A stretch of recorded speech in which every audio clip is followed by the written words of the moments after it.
Pens are okay. Oh, that's a $50 pen. The ink is Rick weird. Springs. The hotel is the New She's telling us Orleans. we're on TV. Okay. It's in New Orleans, Arkansas. It's up in northwestern Branson, Missouri. Kind of near Bentonville. So now's a good time? Yeah, that's BFA. Yeah. How was selling reception? All good? Actually, it's funny. Those of us that have Verizon, it's good. Yeah. Some people had Sprint. Yeah, you just don't know. Yeah, here's another one. This is the hotel lobby. Here's the hotel and the next building is lower. That's the lake. Was she telling us that the next is cloud? Oh, okay. It's in the water. There should be.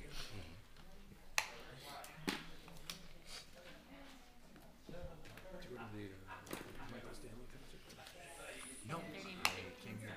I'd like to call the meeting to order. And Mr. Valton, would you like to say the prayer this evening? Loving God, as we come together tonight for the city of Waterville, we pause to ask you to be with us and guide our way. May your spirit of peace surround all we say and do this evening. We ask for your strength to do what is best for the good of Waterville. Lord God, as servants of your people, we pray that you grant us a share of your wisdom. Amen. Please rise. Pledge allegiance to the flag of the United States of America and to the republic for which it stands, one nation, under God, indivisible, with liberty and justice for all. Roll call, please. Mr. Larkin? Here. Mr. Brown? Here. Mr. Valton? Here. Mayor Brody? Here. Mr. Rosick? Here. Mr. Pedro? Here. Mrs. Duncan? Here. Thank you. Next, we have the approval of minutes from our regular council meeting, which was July 24th, 2017. We need a motion and a second. So moved. Second.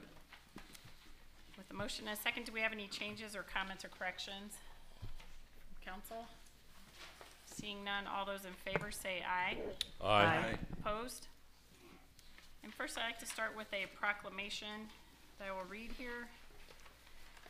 Whereas prostate cancer is the most commonly diagnosed non-skin cancer in men and the third leading cause of cancer deaths in men, and whereas men with a father, son, brother, or son with a history of prostate cancer are twice as likely to develop the disease, and whereas the American Cancer Society estimates that this year approximately 5,800 new cases will be found in Ohio alone, and whereas prostate cancer occurs mainly in older men, about 6 cases in 10 are diagnosed in men aged 65 and older.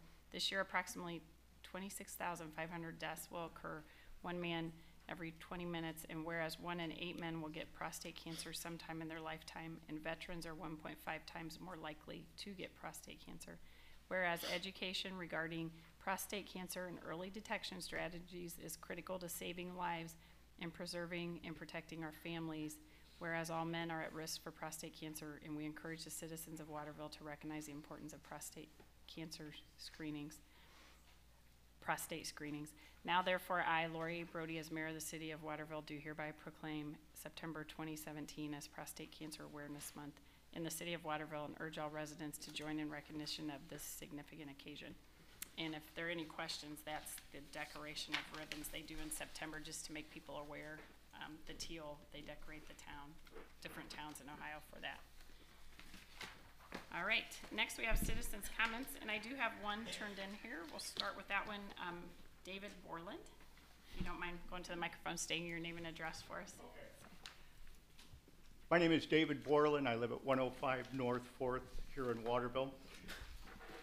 As we are all aware, Nexus has been given the green light to continue building the pipeline. I have a question, a simple one, which is, what does council plan on doing about the pipeline that Nexus is going to start drilling underneath the Maumee River towards our city? We have an executive session set for later, since we noticed that approval was forthcoming, and we had indicated once FERC acted, we will begin to formulate plans. So we will be meeting at the end of the night in an executive session to talk about legal options. Does that, and if I may just add to just a quick question. In a hypothetical one, let's say that Nexus starts drilling on the Wood County side towards Waterville. Would, for example, an option be, and would you be in favor of writing a cease and desist letter that would basically make them stop drilling immediately? We're going to have to meet and discuss it because it's too early to know the options, and hypotheticals are not necessarily very good things to comment on. When will the citizens in Waterville know what you are talking about? Once we have the opportunity to review the options and look at the legal facts and what's going to happen and when. What happens if you're looking at these legal facts and, obviously, legalities take a long time. What happens if you're looking at these legal facts and Nexus begins to drill and can put it in before your legalese can be done? Well, again, if you've ever seen a pipeline being constructed, it takes a severe amount of mobilization. They have to start where they're going. They have to figure out the ends. They have to submit plans, and then they look at what takes the longest and probably start and work there. So we're going to have time to act if we have the ability to act. We will just have to wait and review our legal options. I'm sure Nexus already has a plan for start to finish. I'm sure they do. Okay. And we will formulate the appropriate response at the appropriate time. And how can we get to that formal response? How will we be able to know what you're thinking? Well, we'll obviously be taking some action once we've had an opportunity to review the law and what we can or cannot do. Well, I understand. I mean, is it going to be like on Facebook? Will it be in the media? I mean, how will we, the citizens, know? I don't know yet. You'll just have to be patient. I'm not really, I don't think patience is an option here. Well, it is, because this is not going to happen overnight. No matter what happens, there will be time to take appropriate legal action. So you are saying that you as a council are going to be upholding Waterville's laws? I'm not saying anything at this time. I am saying we will sit and we will talk and we will look at what can or cannot be done. And if there is the authority to take them on, temporary restraining orders can be requested almost immediately to the courts. They take priority over other cases and can be addressed swiftly. So it's not, they passed it yesterday in Washington, we've got to act tomorrow because it's going to be here the day after. Well, I respectfully disagree with some of your thoughts on timelines, and I think that if we are looking at having time to do things, I think we're going to be coming up short. That's why council has set an executive session for this evening. The report just came out last week. Perfect. Looking forward to hearing how you have, what you are doing. Thank you. Yes, sir. Thank you. Do I have any other comments? I don't have them up here, but if anybody would like to speak, if you can go to the mic and say your name, please, at the microphone, and state your address. My name's Paul Wolfarth. I live in Ottawa Lake, Michigan, 13244 South County line. In reference to the speed at which Nexus will be working this pipeline, if you look at Rover, as soon as they got their FERC certificate, they were on it within a week. Say what? Yeah, the pipe. I'm getting to that. Anyway, Nexus has got the pipe stored at the Port of Toledo, all right, and they have it stored in other places all around, and you can verify that if you call the Port of Toledo. They'll tell you, or even some of the Blade reporters know about it, Toledo Blade. So once they get their certificate, which they have, they have to get a permit, a water permit. Is that Lisa? 401. And they cannot cut any trees down from March 31st till May 31st because of the moratorium on bats, on the Indiana bat. So they're gonna concentrate on river crossings, court cases like what we have here, and open farmland.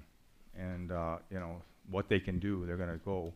And what they do is they weasel around and they try and get a lot of the pipeline built so that they make it like what happened out in North Dakota. And then they say, well, we only got a half a mile to go, and what are you holding up progress, you know? And this is the strategy they use, and they beat everyone up over this. So I'm just letting you know, Nexus will be moving soon, as soon as they get that water permit. Thank you. Do I have any other comments? If you could come up to the podium, please.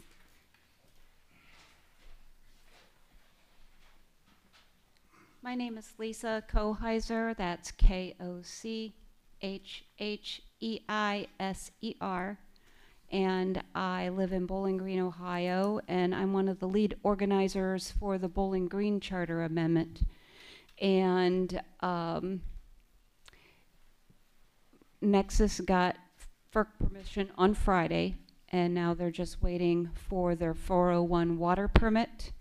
And the hard deadline for the Ohio EPA to issue that permit is this Thursday.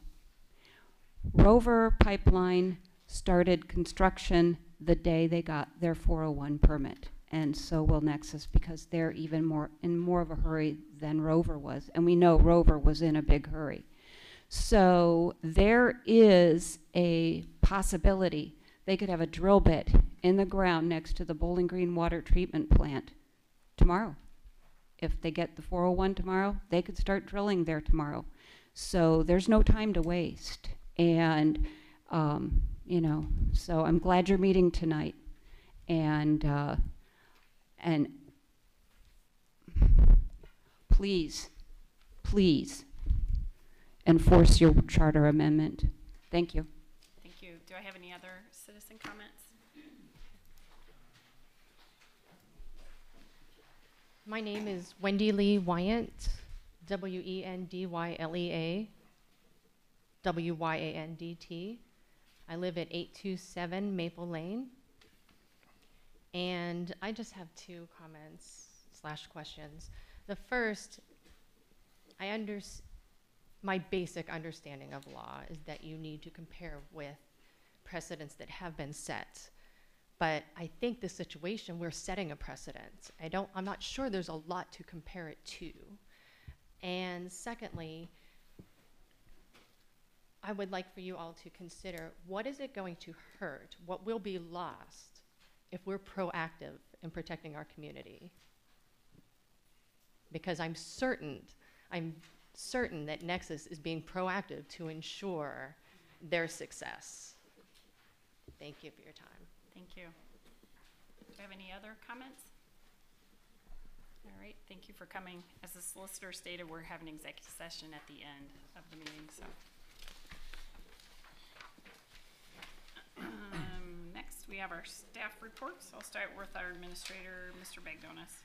Thank you, Mayor. Council members have a copy of my report, and I would just point out one item that we did submit applications to TMCOG for some transportation funds, and of course these are very competitive, and the applications that were recently submitted are actually for the year 2021.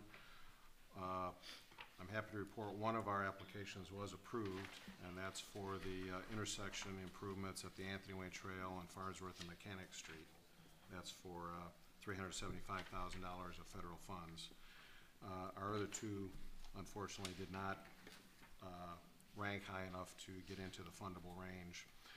At that meeting, we also received an additional $31,000 in federal funds towards the improvement of the intersection of Mechanic Street and River Road. That'll be done as part of the bridge replacement project.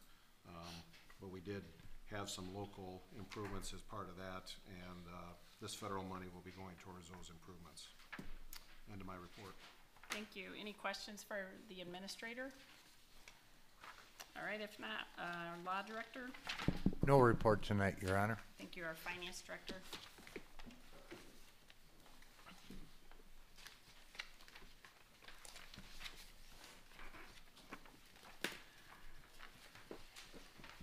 Evening. Council has two financial reports for your review this evening. One is the month-end report for July 2017, and then the other one is the second quarter budget report for 2017, which covers the period from January to June of 2017. Going through the second quarter budget report first, as of June 30th, the budget seems to be tracking as it is expected to at being halfway through the year. Revenues are generally at or very close to 50% of expectations, with the exception of the five-year capital fund and the water capital fund. And I mentioned in my notes that revenues in those two funds are heavily dependent on note sales, which we do in July, and this covers the second quarter, which ended in June. And then we also have a fairly large grant reimbursement that the five-year capital fund should be getting once our construction projects start to take off. Also, the revenue in the water, the 610 and the sanitary sewer operating funds are a little lower than what we would have liked for this point in the year. Tracking this information pretty closely, it appears to be related to low water consumption, low water and sewer consumption. June of 2017 was very close to being the lowest amount of water consumption in the last 4 years. Why that is, don't really know, but it is an interesting situation there, and that appears to be the reason for the lower revenue in the water fund. I guess on the positive side, in the water operating 610 fund, expense-wise, we're only at 31% of the budget. So we're spending less in the water fund. We're getting less revenue, but we're spending less. And one of those, I guess a key component of that is I did make a comparison to where we were in June of 2016 with June 2017 in terms of paying for Toledo Water and paying for Bowling Green Water. And it was about a $100,000 difference. So we are saving money going to Bowling Green Water. So that's a good aspect to what's going on there. We will still need to watch it pretty closely, being that it is an important part of our budget, and we'll watch that revenue closely as we get near the end of the year. And again, in terms of expenses, the second quarter expenses are generally, they're at or slightly above 50% of where they're budgeted. And again, I did mention in my notes that the five-year capital expenditures are at 23% of budget, which is, our construction projects are still getting started, so we'll have more construction payments and debt service later in the year as we get near the end of the year. Does anyone have any questions on the second quarter budget? Mayor, if I may? Yes. John, just to clarify, so I understand the $100,000 of savings you referenced, that's as of the 6th month, or is it, what's the time frame? It's as of June. So in June 2016, we were still, paying for Toledo Water. Mm-hmm. And I looked at what we spent as of June of 2016 versus what we spent as of June 2017, and it's a $100,000 difference. Actually, it's $100,787 difference. So Keep talking, maybe it'll be. So yeah, that's a nice positive thing to report on that. Yes, it is. Anything else, Mr. Valentin? When we compare June 2016 to 17, is that taking into account difference in consumption? I think it's probably very similar consumption-wise because it's been fairly low both years. Okay. Yeah, and Jim has taken quite a detailed analysis on that, and they are very similar. But I think we actually used a little more water in 2016 as opposed to 2017. Okay. Yeah. When consumption declines, do we look to see, is it manufacturing, is it retail, is there any way to track that? Like our top 10 water customers, do we look to see have their usage rates declined, or is it just across the board? It's across the board. And June this year, consumption-wise, the month of June was lower than the month of June in 16. Actually, in earlier 2017, we had some of those months that were above 2016. So I think for that first 6 months, our consumption volume is down a bit compared to 2016. And I think early in the summer, it was a little wetter than usual too. And so weather has a lot to do with that. And while it's good and we expected our costs to go down, of course, we now have debt to repay on that water line too. So the money we're saving, we are using that to retire the debt on the new water line. Thank you. Any other questions? Then the next report is the July 2017 month end. We ended the month of July with ending balance of $5,468,416. Investment income year to date at the end of July was $19,368. Also enclosed are the RETA income tax reports for July and August. July 2017, the city received $348,000 approximately in income tax revenue.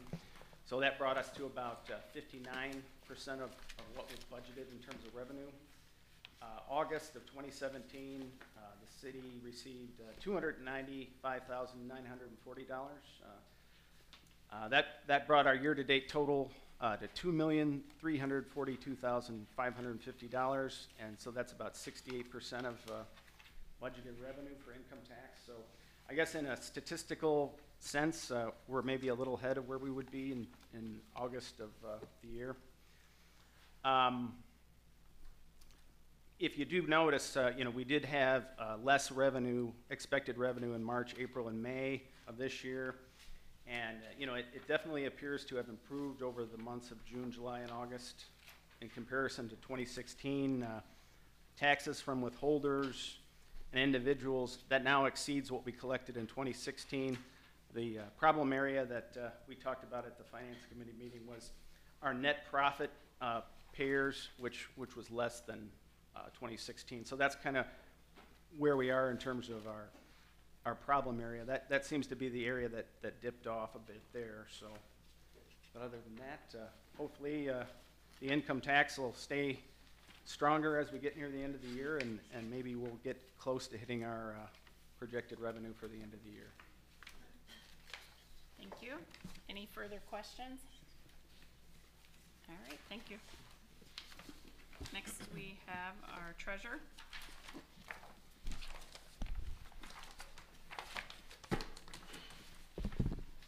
Thank you, Mayor and members of council. I believe you have my July report, and I will just basically be reiterating a lot of things that Mr. Gokenauer mentioned. If you look at our July column, you'll see we're at about almost $5.5 million in all funds, so we're very consistent with where we've been the last couple of months. General funds up about 100,000. Water and sewer funds are down about 100,000. Again, I won't reiterate what everybody just talked about with the water and sewer funds and the consumption. And then our capital fund is holding tight right around $2 million. So we will see that start to go down over the next few months as we start paying for some of the capital projects this summer. So with that, that's the end of my report. Any questions? Thank you. Thank you. Next, we have our police chief. Sorry, our lieutenant this evening. Thank you for filling in.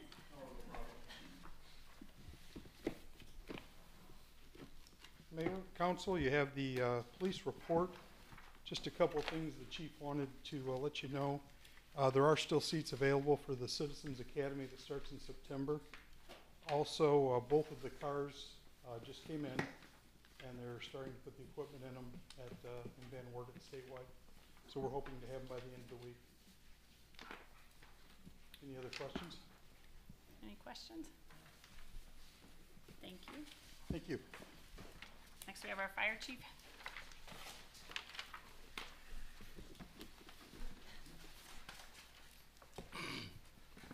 Good evening, Mayor, members of council, and the public and tenants. I don't have anything to add to my report tonight. I would like to inform you, though, that we were 79 incidents ahead last year on the same date as far as fire and EMS runs. That's all I have this evening. All right, any questions for the chief? Nice note, Chief, in your report. That was very nice. Yeah. From your, the citizen that you served a couple weeks ago. I'm sorry. The note Nice note. that the thank you note you received, that was very Oh, yes. nice to see. Very nice. Thank you. Thank you. We went to the lady's house on a report of investigation. It turned out it wasn't a ceiling fan. We also found a gas leak. She ended up getting her gas shut off, but she had a contractor come in the next day and repair it for her. So. It's a good thing you went. To be. Thank you, Chief. Thank you. You went when you did. Yeah. Next, we have our Public Works Director.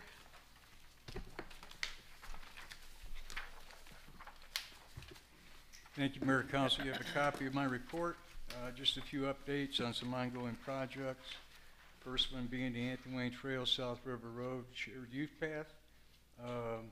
It's still in progress. However, by the end of the week, it should be substantially complete. Also, as I mentioned at the last meeting, we were still waiting on telemetry system items on the Bowling Green water treatment line, or water line. Those have been completed, so the project is totally completed right now. The 2017 paving project that was scheduled for August 28th, however, the contractor couldn't make that date, so we're waiting on another schedule for that project.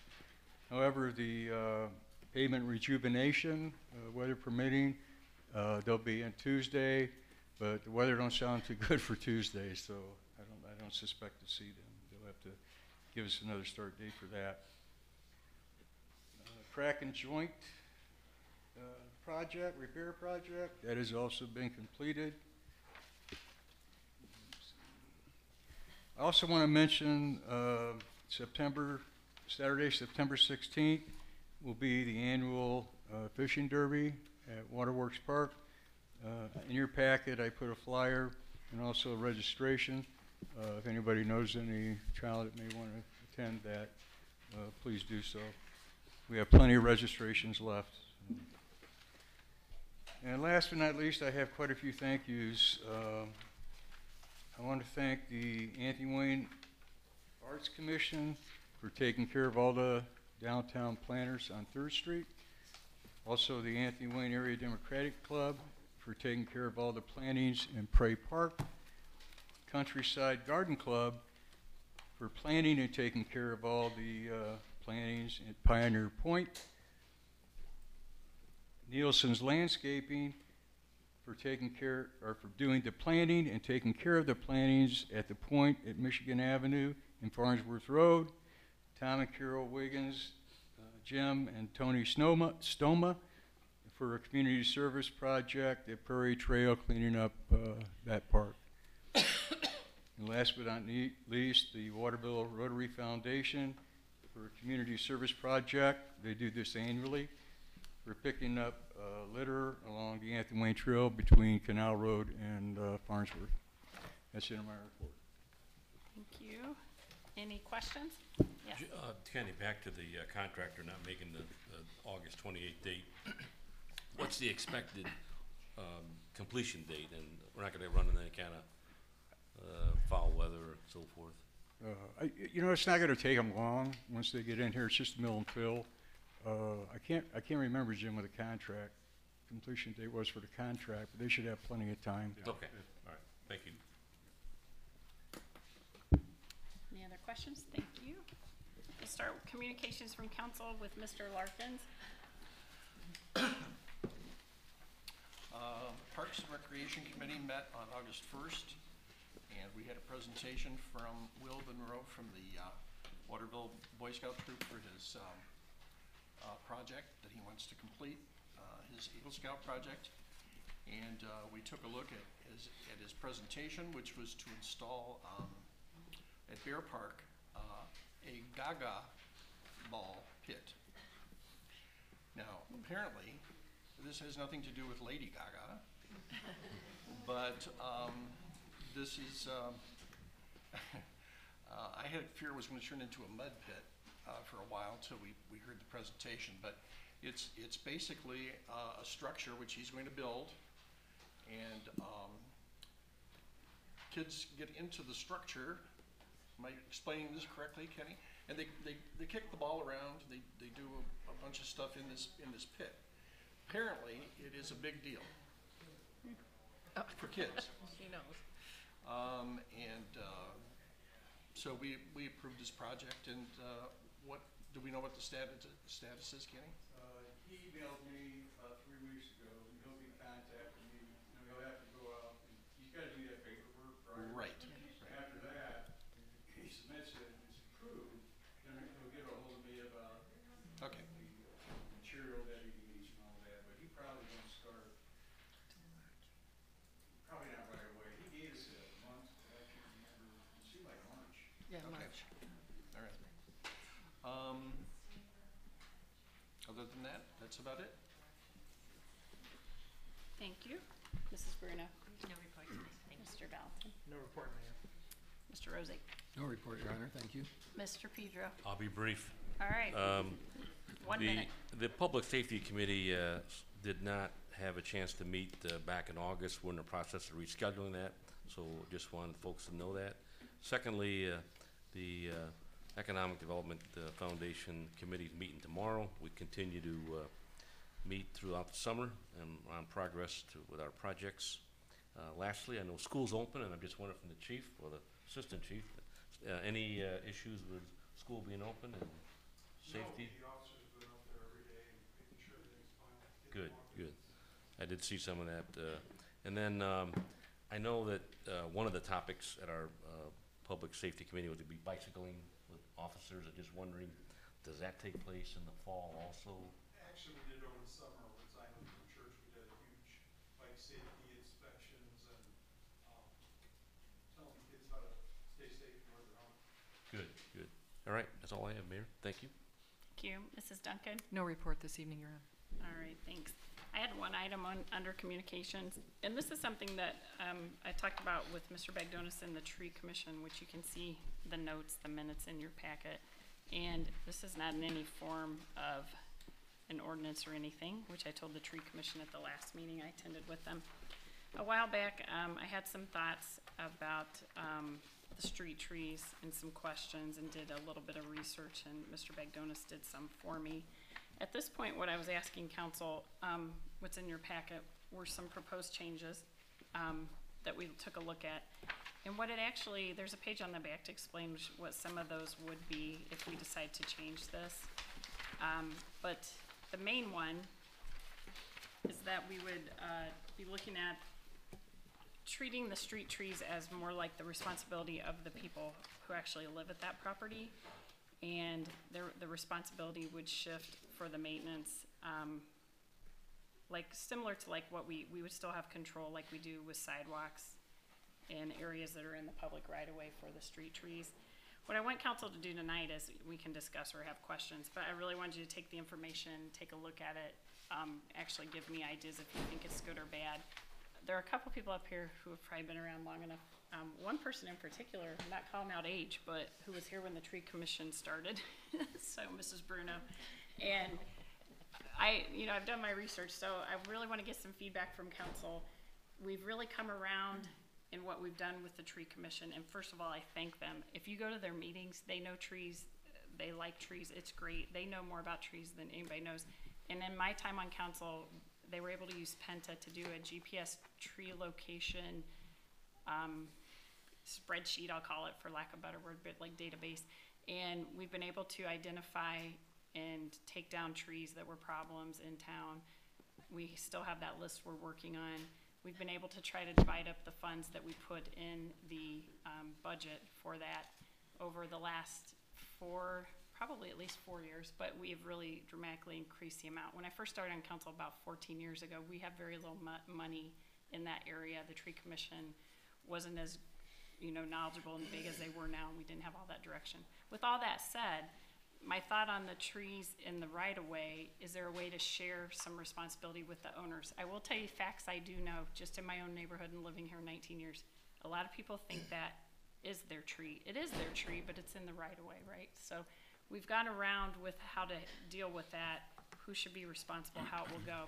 A couple of my concerns are, a buy-in of the resident would be nice. Many people take care of their own tree. They take care of the right-of-way, they take care of their lawn, obviously the sidewalks, and if they don't fix it and it's a problem, the city tells them to fix it, unless it's caused by something from the city. So I guess what I'm going for here is how to get buy-in. The Public Works Department does a very nice job, but as we were talking about the tree commission and just the street trees in particular, not the public trees, not the park trees, but just the ones by people's homes, all the work that we do need to do on those, it's really tough for Public Works to be able to get there on that, like the maintenance of them once they're in and once they're planted and all of that. So this was a shot at what I've given you guys to take a look at for next time and come back with a yay or nay. You feel free to say it would be a terrible idea, but the summary part of this for you from me is, would it make sense to give some of that responsibility to the person whose tree is right there? It's right in front of their house. And I think our enforcement would be similar to sidewalks. We wouldn't give up our ability to take care of trees in the right of way, but we would enforce it if people didn't do the right thing. And I guess I want people to think, most people do a nice job. They want their tree to look nice, and we care about our tree in the street, and I like street trees. But what I found is a lot of how we've tried to educate and get the word out, and the tree commission's done a great job of this, but no matter how hard we try, when people move in, they don't even really understand whose tree it is. A lot of people, some people do, some people don't, how to take care of it. You're supposed to get a permit if you trim it, a free permit. But I see a lot of people doing their own thing, at least area where I live. I can't speak for all over town. So those are, there's a lot in there, so if you have questions tonight, if you spent your weekend reading it, we can talk about it now. But I also have something I want to email, because I didn't get it printed off, and it'd probably be more efficient for me to email. We do have our tree commission chairperson here, Laura Nielsen. She does a fantastic job for us, and she has comments that we've gone back and forth on, and I am going to give you all of those as well. And I will say they don't support the idea of the people being responsible or even partially responsible for their tree. They do agree with a few things that I'm going to email you, but I want you to have that side of it as well. So with that said, this evening, if there's anything specific, we can talk about it, but I'd really like you to take time to look at it, what is proposed and what I email you, I promise by tomorrow morning, from our chairperson, that you'll bring back your thoughts and questions on it for honest feedback. And then we'll decide. I didn't put in the ordinance because I want to get some feedback first, because it would be a change, and for those who were here when the tree commission started, it's kind of going not full circle. We'll still be in charge of quite a bit. We'll still be, we have so much information now on types of trees, and they are experts on what to do and how to do it and when to do it, in our parks, in our public spots, and in the right of way. But it's not throwing that whole thing out because we need a tree commission, but it's if we should include the residents on some responsibility for their street tree. So, any comments this evening with that great long explanation? Mr. Pedro was there. Yes, Mayor, I yes. sit on that committee, and thank you for appointing me. I've learned a lot from the committee, and they are dedicated. I think by far, all of them have a great interest in our forest. As I've come to learn, it's not a trees, it's a forest. But I think, like the mayor said, we're trying to be more efficient, and so there's going to be some give and take on both sides.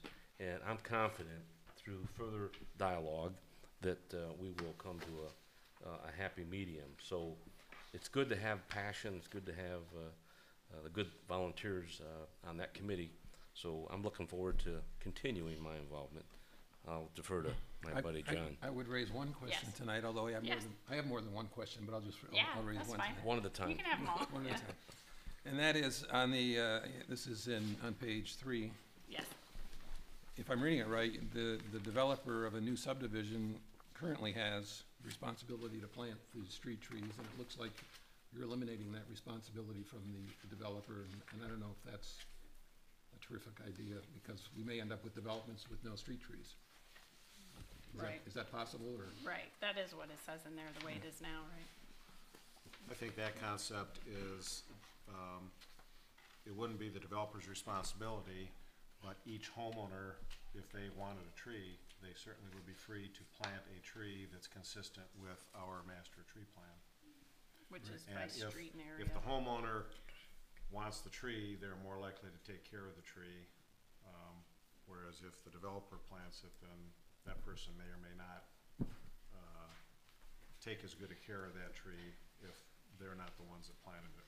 And I'll just throw in there, there are people, just the people in my neighborhood, because we have the 18 to 20-year-old Bradford pears, which now is not, it looks beautiful in May and stuff, but it's not as desirable, and the windstorms will take them down. A lot of those people are opting out of having a tree for two reasons. They just maybe don't want one or take care of it. And the second reason is Public Works it's not their fault, but we have a very long list of tree plantings to catch up, and that goes back to the budget side of it. And so a lot of people go ahead and plant their own. We also want to make sure in any of this that we have a way for them to plant their own instead of, the wait is very long, so, to get a tree. So you got a choice to make. Do you find the money to replace all the street trees that are down? Just in my neighborhood, for example, there's 96 houses, I think.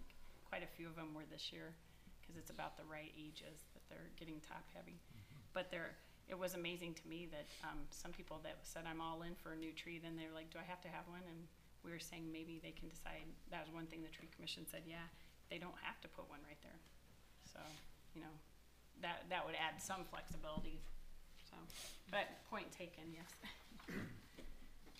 Any more? Do you have more? That's fine. No, okay. I'll save it for the next Okay, one. I just want to make sure everybody read it. I was Yes. gonna save my question, but I'll No, ask it's one because fine. it kind of tails into what John just asked. If we changed it to where a developer didn't have the responsibility to plant trees, but on page 1, where it says the city would have the right to plant trees, but then also it says the planting, maintenance, and removal are the responsibility of the owner, would the city then, after development is complete or near complete, would they go in, decide what trees to plant and where, and then bill the homeowner for the cost of the planting? Because the way I read this, that could happen. So somebody who didn't want a tree perhaps could end up with trees in front of their house and then be responsible to pay for the tree and then to maintain it and eventually remove it at some point. This was written just so they would actually have the choice on the street tree, totally not, you can elaborate, but. Are you referring to number 2 at the bottom of page 1? Yes, where it says the city Okay. shall have the right to plant street trees, but then above that, under 1, it says the planting, maintenance, and removal are the responsibility of the owner. So would we Right. bill the owner then for a tree? Well, I think the idea there is, in the public right-of-way, the city always has the right to plant a tree in the public right-of-way, and this recognizes that. I think we would probably be foolish to spend money and plant a tree adjacent to a property where the people don't want it. That was my thinking, but I Okay, just wanted to make so sure we were all we're on not the same obligated to page. do that, and, But that's allowing the right to put a tree somewhere. Certainly. And that actually And- says public tree care, not, I guess it is. So I guess under 2, if the city Yeah. had the right to plant a tree where it deems appropriate at its expense, so be it. But for the city to plant a tree in front of someone's house and Right, then bill them for it, and then say, this tree you didn't No. want that you just had to pay That's- for, you now have to maintain it. that's That not the wasn't the intent, intent, and no. that would But be a good to know. foolish waste of money, probably. I thought so, but I wanted to make sure we were all on the same page. Mayor, that was my second question, actually, so. Was it? Perfect. He passed it to me. And, for no and reason. look, right, look who asked it, but yes. And another couple things that makes me think of, there are a couple places that don't require trees and people kind of put them in their front yard versus in that right of way anyway. Just another thought to throw in there. Yeah. It gives them the option. Sorry, were there any other comments? Well, I just before- wanted to make a comment, I guess, and I know that this is probably a little heartbreaking to the tree committee, because it's a long-term vision, right? I mean, there was like phase 1, identify hazardous trees, phase 2, what's the next planning, phase 3, and it is the urban forestry, and let's face it, they do beautify a community, right? So, and I guess I'm a little concerned about, number 4 too on page 5, about the street trees and being the developer's responsibility. Okay, so what is, when a development goes in and the street trees are put in, how long is that developer responsible for the establishment of that tree?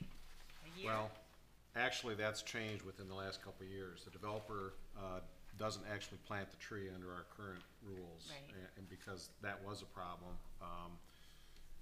The tree really needs to be planted after the house is completed because of the danger of planting a tree and then building the house afterwards. So in the past, the developer would delegate that responsibility for planting the tree to whoever's building the house. They would have to plant the tree in accordance with our approved master tree plan. Currently, the way it works is the developer prepares a planting plan for the plat, and then let's say there's 10 trees. The developer pays the city $450 per tree, and then at the appropriate time, we take that money and we plant the tree. So once the developer pays the city the money for the tree, their responsibility is over, and we have that responsibility, and we look at a combination of the status of construction of the house and the time of year. If the house is finished in January, we're probably not gonna plant the tree in January. July isn't the greatest time either, so whenever the house is done, and then at the opportune time, weather-wise, usually spring, fall, we plant the tree. So the developer is financially responsible, but not for the condition of the tree. And then if something happens to the tree, since we planted it, the city is responsible for either dealing with the nursery where we purchased the tree or replacing the tree in some other I would way. assume it has a warranty, right? Right, doesn't it have Right. like a year warranty? Yeah. Sometimes, Okay. So, depending where you get it. and do we have the nursery plant the tree? Or does Yeah. our public works guys do that? We're not planning it right now either. Yeah, Yeah, cause that- that's a pretty good included in price, the that should, 450. yeah. It's 450, and that's what we just passed in the last year that they put it in. Okay, cause I know we've all been in those neighborhoods where there are no trees, no street trees, and it is kind of bare. So, yeah, those are just my thoughts there, on that one. Any others? Not right now. For this evening. All right, not asking for anything, just to look at it and report, bring some more questions. One other thing, just to throw out there that I said at the beginning too, though, is, it made me think about when I went through it and sat through tree commission a couple times with our manpower and budget, and we are always talking about this with the current master plan we have in place. We aren't able to do a lot of the things that we say we will do for street trees, not because we do not want to, but because of manpower and budget. So I'm not saying this fixes it and that's why you do it, but I'm saying some of the things that it says in here are already taken place, like in neighborhoods. You can check your own neighborhoods, but people are planting their own trees. People, I know, they just don't know. And we talked about on tree commission, they've tried to educate and how to, so just some things to think about as we're looking at this section anyway, is how do you get the word out there? And would some changes help or not? I don't know. So we beat that one up enough, but bring back your comments next time if you read through it. We're gonna move on to old business, and we have ordinance 14-17, or ordinance enacting section 331.45 of the traffic code with respect to permitting the use of golf carts and other low-speed vehicles on public streets within the city of Waterville, and declaring an emergency. First reading was held June 26, 2017. Our second reading was held July 24th, 2017. And our third reading and legislative action is scheduled for tonight, August 28th, 2017. And I don't think we have anything new to add to that. So, yes. I had a few questions. I don't know if the lieutenant can answer them, but I was really curious about why we are looking at passing something that's more restrictive than the state. As far as That was speed part of the limits? discussion at the committee. I think the lower speed limit and the Lights headlights on. and taillights on at all times, that was a recommendation, unanimous recommendation from the committee. It was strictly for safety. That was the big thing that we wanted. So do you think that the state passed a law that's basically not safe? I mean, I just think that the state passed a law to make it so that they could be used. It's kind of our duty to decide how safe we want the conditions and where they're to be driven. Are there specifics that you're indicating that you don't agree with, or like the yeah, roads I'm or the limit? curious about the 35. I'm concerned, I know that we've had some recent parties and there has been, people are driving them now. I'm not seeing anybody getting ticketed. They do have their license plates, which I know are required by the state. They have lights, headlights, taillights, they look like they're legal, but, I was just curious, have you had issues? There wasn't anything in the police report that there was any problems with any of them so far. No, to be honest with you, the ones that I've seen driven in town have Yeah. been on the 25-mile-an-hour streets. But to get to the 25-mile-an-hour streets, two of them have to come about half a mile on the 35-mile-an-hour street. See, I haven't seen those. To be honest with you, the ones that I see the most are up in the new area of Meadowview, you know, and all that. Right. And that's all I see them driving. And actually, they're not, you know, it's one of those things that it's like until you guys act and tell us what you want. Right. Unless we see, you know, something that we would cite Blatant. for a car, we don't really cite because it's with the plate and everything like that, it's considered a motor vehicle in the state of Ohio. So it has to break a law that's in the motor vehicle code unless you guys act something else. You see what I'm saying? I see exactly what you're saying. Okay, yeah, that's the reason that there haven't been any tickets or any vehicle stops because, like I said, the two that I've seen have plates, have lights, have brake lights, everything like that. So they're compliant. And so what you're saying, there hasn't been any problems? No, No safety concerns? no. Yeah, because going back to the gentleman we had here at our last council meeting who lives on North River Road, but can't take it out because River Road is 35 miles per hour. So he can't leave his driveway. And I see That's a that, problem. but what it happens when somebody like on Michigan Avenue has a cart, and that's a 35-mile-an-hour zone, I can tell you what a golf cart's gonna get smashed. Well, but on- then on we had, 64. the argument was bikes can be on the road. Bikes have a right of way. And we have to give it 3 feet now with the new law. And I've seen, I don't see as many bikes on 64 as you would think. I see them on the trail constantly. But at the same time, it's a lot safer. There's no curb there. There's plenty of area for the bike to be. Whereas like a 64, you've got, everything's curbed, you know, and you're limited to that highway, the street right there. So you can't take a golf cart on a sidewalk. You have to have it in that lane. I've seen, you know, 34 years here, I've seen FedEx, UPS, I've seen some really nasty accidents up on 64 just because people don't pay attention. There's no room to move. If you try to avoid an accident, you're gonna go up over a curb into somebody's front lawn, maybe even hit somebody on the sidewalk. So 64 is a lot different than even like an Anthony Way Trail. It used to be 45 and 50 miles an hour in the area because there are no curbs and there's plenty of room for vehicles and everybody to accommodate. Well, I do know at the committee level, we did talk about, you know, state route. So because that is a state route, that could be off limits. But, you know, I'm in support of getting these people on the road and kind of like, you know, we've got the legislation, these are the laws, but trying to work this out where we could grandfather certain roads in, and the chief talked about, well, that could be difficult because then you got pockets all over. But certainly I'm willing to find a way to make this work because we don't have like an overflow of golf carts on the roads. No, it's not put in bay yet. No, it's not big. That'd be good to slow everybody down. I don't think it's going to be. No, it's not going to. I mean, you know. Yeah, I just, you know, It's like legal I said, for them to cross the 35 mile an hour. Right.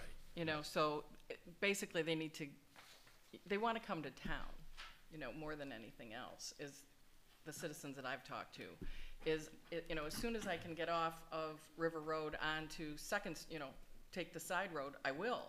But I want to be able to get out of my driveway and get off the 35. Yeah, And actually it's 25 on River Road, the last section of last it right section, before right. 64. But Yeah. then you're in a 35 if you turn right, but if you go straight, you're 25 still. So it's not that, I mean, I don't know. all I can tell you is that North River Road is one of those problem spots that we hit. I just had Sergeant Hallett put the speed trailer down there, and I put an email out actually after talking with the chief to have our guys hit it periodically because we're having some speeds up in, you know, up around 50. The problem is you're coming down the hill, Right. out of the township into the city, Right. and people don't pay that much attention, unfortunately, especially nowadays, whether they're, you know, on their phone or anything like that. And before you know it, they're almost to the 25 and they're still doing 50. So it's one of those streets that has always been one of those problems, just like South River Road when you come off the trail. People don't pay attention. They don't realize that they're transitioning from a 45 to a 35, and they're still going close to 50, which is dangerous, especially on the North River Road or South River Road, with all the joggers and the bikers and everything like that. If I may, Mayor? Yes. I know we talked about this at the committee meeting and the last council meeting, and in my mind, I'm okay with the way it's written today, but we have the ability to change it. And I guess I'm in favor of moving forward just to get it on the books. But let's have a 2-month, 3-month recap, with you and the chief. What kind of, what's been the experience, and then maybe in the spring we'll take a look at it again. But I think for now, I'm okay with the way it's written, and then adjust accordingly. Or if we wait another month, I mean, what would the harm be in tabling it? You mean table it now and not allow carts at all? Carts There are. they're already They're out out, there. and like what the lieutenant is saying. They're operating under state And right now, law. we're under state law, because we Right. don't have our own law. We have not restricted it further, and that's why I asked, have you had any issues? Has there been a ticket issued? There hasn't been anything in the report that makes it, that I read, that said that anybody's had an issue. So that's why I was curious about why to go more restrictive than the state. That's the only reason, not trying to cause trouble. I guess I would ask, it's already written and people, you're telling me, are driving them. If we pass this so they are able to drive, that the next meeting, if we do a new ordinance to amend it with different streets or whatever we decide, we could do that part as an emergency measure to make it effective right away, since this legislation's already in. But to me, it makes sense if they're driving golf carts, we should have, but they need to be aware what the rules are right now. If the police see them on the wrong road, then. They said Yeah. that they're operating under the state law. Yeah. And I said, well, I think Waterville has to approve them, and The that's law in the is, state yeah. law. And they said, oh, that's not what I read, in the Blade. And I Yeah. was like, well, I believe you need to, we haven't passed it yet as a council. Right. And that was the big question, because at the wonderful event that we had a few weeks ago for the Blues Brews, there were 3 golf carts up there the whole time. And somebody said, well, were they there to pick up garbage? I mean, were they part of the crew? And I was like, no, these were lights and licensed, ready to go, and obviously crossed 35-mile-an-hour streets to get here. And I was curious because I said, did you get a ticket? No, nobody said anything to me. So I was just, I wanted to tell them the right thing. I want to be able to advise them. They think that they're operating legally, and no one has said anything different to them from Waterville other than me, and I'm not you. So it made me a little nervous.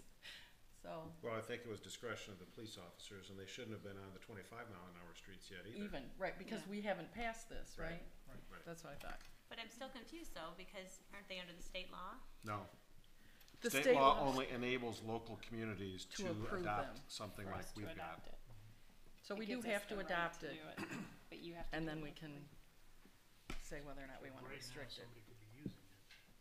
But No. they actually- No. No, I'm saying They could. illegally, they may think they have insurance on it, but they may actually be operating their golf cart illegally. They are, So if which they something avoid their happens- insurance.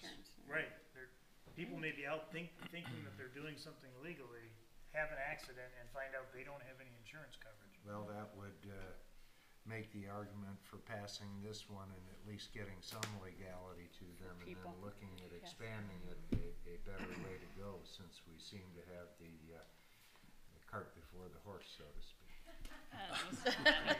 Yeah, in this case, Yes. so we couldn't amend this tonight and pass it. No. Yeah, you could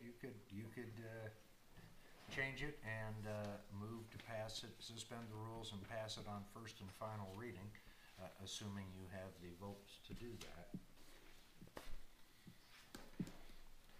I might say, Why do we go through the committee process and get a recommendation, and we discuss it at 2 council sessions, and nobody makes it. Now we're at the point of adopting the legislation. I'm not opposed to revisiting it later on. But let's get this on the books, and then we can take a look at it. And I'd like to see if there's any problems with what we pass here first, and maybe get some feedback from maybe other communities that have already done it and see if they've had any problems. But I think we should get something on the books, and then we can go back and revisit it. Because I've already seen the golf carts flying around, so, yeah. Me too. Yeah, and they're going they're going 25 miles an hour. They're not, they're not moseying down the street in No. these vehicles. So, I move to adopt this, resolution 14, ordinance 1417. Is there a second? Second. Alrighty. Can I make a comment real quick? Any further discussion? Yeah, Yes. just real quick. So that citizen on North River Road had not come forward before we had our subcommittee meeting. So, and this was all new for us. I mean, we're just learning as we're going, right? And so the longer you have it and you read about it in the paper and you talk to people, you become better informed. So that's how it just flushes out, and that's why these things are percolating up, these concerns. So, but what I do feel good about is we do have another council meeting before Roche de Boeuf. Right. So, And that was the big question that I'm Yes. getting. Yeah. Is will I be able to drive my golf cart up to Sure. Roche de Boeuf? And so you, I said, if we pass it tonight. we Right. can do an ordinance, but that means that we have to think about what streets you're amending, or if you're amending it for streets that you can't drive it on. Seems easier than the other way, but maybe not. But Needs to Mr. be Bag- looked at. Bagdonis, that means we have a meeting in 2 weeks, and Ah. I'm not sure how you would wanna handle that, suggestions, how we would put it in an ordinance form to have it ready. Well, to have an ordinance on the agenda for the next meeting, someone is gonna have to give direction of what to put in the ordinance. or pass this, Yes, and then just come forward. we're talking with about the another. next one. Right, For it to be ready, we're gonna have to have that info in the next 2 right. weeks. But we're never gonna make everybody happy. So Oh, are we right. gonna continue to come back and amend this and that? That's why I said I think it's Better- smarter to leave certain streets off, such as 64. Right. Pick out the ones that you don't want a golf cart on, at Right. least would be more helpful to the police that's my opinion, but And there may be some streets that are not state routes, but it's still just not safe to have. Waterville, Monclova. Yeah, it's just not safe to have a golf I cart can on. name a few right now, Farnsworth, maybe the old But I trail. don't know- The major I don't know arteries. what the criteria is, so somebody'd have to come up with that. And they'll be ticketed if they're on a bike path, right? Cause they're a street. Absolutely. Yeah, cause they're like a car, people may not know that, cause it sort of looks like a golf cart path on cause we're getting one on 24 down here. I think we've talked to Kenny about getting some signage. Yeah. No No motorized motorized vehicles. vehicles. Yeah, just saying though that people may not know that law, but I think it would be easier to put the streets that they would not be good on versus which street would be, yeah. So then we would need signs on all those streets to say no golf carts. No, then it's the responsibility Yeah, of they'll just the get police will pull them over. driver. I guess I They'll agree give with them a Mr. warning and then Larkins. I they'll would give 'em a defer to ticket. the safety committee, and if the safety committee, I'm assuming they reviewed all these issues when they decided how to draft the ordinance. And we should defer to the safety committee. So if we're going to consider making Changing. exceptions or grandfathering, I would be in favor of sending that Sending it back back. to the When's the safety next committee. meeting? We had to reschedule, correct? It's in December. Yeah. It's not for a while. Unless we have a meeting. Okay. I don't think we should rush stuff through just because of Roche de Boeuf. I mean, No, it's one no. event, one day. We got a whole nother year almost before this is really gonna become an issue again. So we have a motion and a second. Any more questions, discussion on this particular ordinance? If not, we'll take a roll call. Mr. Pedro? Yes. Mrs. Duncan? Yes. Mr. Melton? Yes. Mayor Brody? Yes. Mr. Larkin? Yes. Mrs. Bruno? Yes. Mr. Rosen? Yes. All right, thank you. Okay, and that was not passed as an emergency, just. Right, Right. we did 3 readings. Next, under new business, we have a referral to the Planning Commission of the rezoning of 708 South River Road from Commercial 1 to Residential 1. And Mr. Bagdonis, would you like to give an update on this change? They would Yes, like? thank you. We've received an application for rezoning from Tri-Sun Land Services This is property at the corner of South River Road and Waterville Monclova, and the request is to change it from C1 to R1. This parcel was rezoned from R1 to C1 at Tri-Sun's request last year. At this time, a referral to the Planning Commission would be necessary. We do have a first reading of the ordinance on the agenda for tonight. Planning Commission is going to be meeting a week from tomorrow, so by the time you would give a second reading, you would have a recommendation from the Planning Commission. I think we do have a representative of the applicant here if you have any questions. All right, so council, we would need a motion and a second. So moved. Second. Any questions on this? So initially they were gonna move their office This is. there, is that right? Correct. And that's changed, I guess. That was easy. Any other questions? All those in favor say aye. Aye. Opposed? All right, and we'll read the ordinance to have the first reading. Ordinance 15-17 is an ordinance amending the municipal zoning map of the city of Waterville to change the zoning classification of a certain parcel of land known as 708 South River Road, parcel number 9603277, from C1 Commercial District to R1 Residence District, and declaring an emergency. And our first reading is this evening. Our second reading is scheduled for September 11th, and our third reading, public hearing, and legislative action will be scheduled for September 25th. Next, we have ordinance 16-17, ordinance amending ordinance number 07-17, the amended fiscal year 2017 annual appropriations ordinance, and declaring an emergency. Mr. Bagdonis, would you like to give details on the changes? Thank you, Mayor. The details are attached to the ordinance. I would characterize this as mostly a housekeeping amendment to the appropriations. Some of the more significant items are changes in the water capital fund, reflecting the actual cost for the water transition project that's currently under construction. Installation of streetlights in a new subdivision that is reimbursed by the developer, and then adjustments in our plan review and water tap revenues, and that reflects increased activity in those areas. We also renewed a license agreement with the railroad for a sanitary sewer that crosses their property. All right. So we need a motion and a second. So moved. Second. Oh, and this is emergency. So our first motion is that we move that the rules be suspended to allow for the passage of ordinance number 16-17 as an emergency measure. So who first and seconded that? Tim. I'm sorry, was it Tim and Mr. Rosick? Yes. All right, roll call. Mr. Larkins? Yes. Mr. Melton? Yes. Mayor Brody? Yes. Mrs. Duncan? Yes. Mr. Pedro? Yes. Mrs. Bruno? Yes. Mr. Rosick? Yes.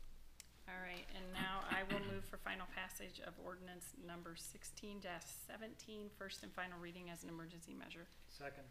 Any further discussion or questions on the changes? Roll call, please.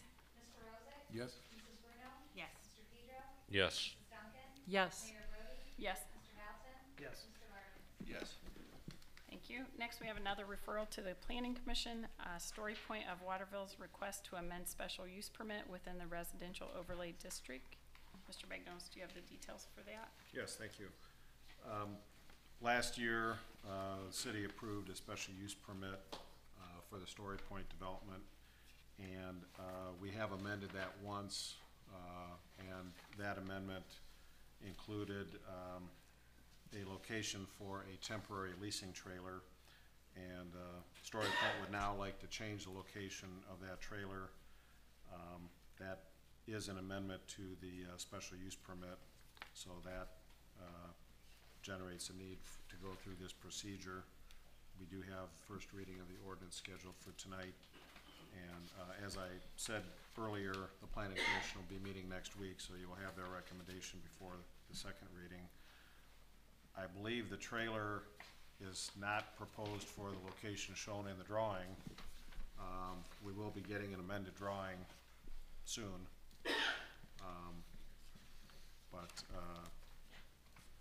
We do have a representative of the applicant here if you have any questions. All right. I just wondered if they are they at the point yet where they're actually ready to start using the trailer to talk to, Yeah, he's here. Good evening, Mayor, members of the council. My name is Aaron Seymour. I live at 7077 Apple Creek in Sylvania Township. We are actually very close to opening the trailer.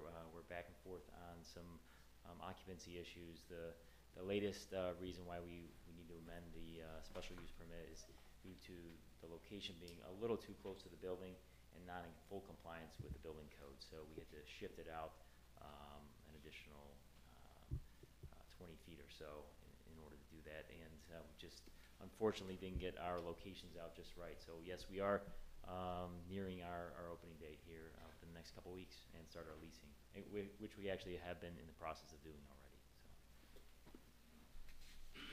So I just wondered if the dates, and there's no way to avoid these dates, I guess, is there? We can't, and the reason is, and we've discussed this and tried to accommodate their needs, but we are required to have a public hearing on this issue, and we need to advertise the public hearing 30 days in advance. So that's really the critical path for this process. All right, we need a motion. So for the moved. referral. Second. All those in favor say aye. Aye. Aye. Opposed? I'll read the ordinance. First reading, ordinance 17-17 is the ordinance amending the zoning map of the city of Waterville by amending a special use permit to construct a building on a 14.846 acre parcel of land, 1470 Prairie Boulevard, zoned R4 for a senior living community, and declaring an emergency. First reading, August 28th. Our second readings for September 11th. Our public hearing, third reading, and legislative action is September 25th. Next, we have Resolution 40-17, a resolution authorizing the municipal administrator to enter into a contract with Highland Administrative Services, Inc., administrator of the Ohio Government Risk Management Plan for comprehensive property, casualty, and liability insurance coverages. And this is our current carrier that we use. Mr. Bagdonis, do you have any remarks on this one? Yes, very briefly, Mayor, thank you. The city and previously the village has had contracts for this coverage with Highland Administrative Services since 1988. And we again have received what we feel is a very favorable proposal.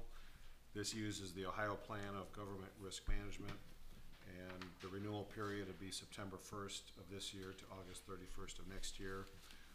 This contract would be for that 1-year term, and our total premium would go from $43,950 to $43,892, and that reflects adjustments due to any changes in our property and equipment during the past year and our claims history. Thank you. We need a motion and a second. So moved. Second. Did you get that? All right. Do we have any questions on this? All those in favor say aye. Aye. Opposed? Next, we have Resolution 41-17, a resolution authorizing the municipal administrator to execute an agreement with CMI of Englewood, Ohio for the purchase and maintenance of computer software for finance, payroll, and utility billing accounting systems. And you should have had that in your ordinance or your resolution attached to it. Any further information? Mr. Bagdonis? I would just mention that our current software has been in use for over 10 years, and most importantly, it's no longer going to be supported by the vendor after the end of this year. We did have money included in this year's appropriations to replace that software. Mr. Gokenauer and his staff investigated several software options, and they had a very extensive on-site demonstration, and resulting in the recommendation for this company's software at a cost of $96,000. We did discuss this at the August 18th Finance Committee meeting, and just note that Maumee, Perrysburg, and Napoleon are among the local cities that currently use the software from this vendor. We'd be changing over the finance and payroll before the end of this year, and then utility billing would come early next year. Thank you. And I'm sure Mr. Gokenauer would be happy to answer any other questions. Do we have any questions for Mr. Gokenauer? I wondered if if that includes support for any period. It does. It includes the first year of support, and it includes the conversion from our existing software system to the new one. Any other questions? If not, we'll take a motion. So moves to. Second. All those in favor say aye. Aye. Opposed? All right, do we have any other information or unscheduled business anybody would like to bring before council? If not, we need a motion to go into executive session for conference with the law director regarding imminent court action. So moved. Second. Roll call, please.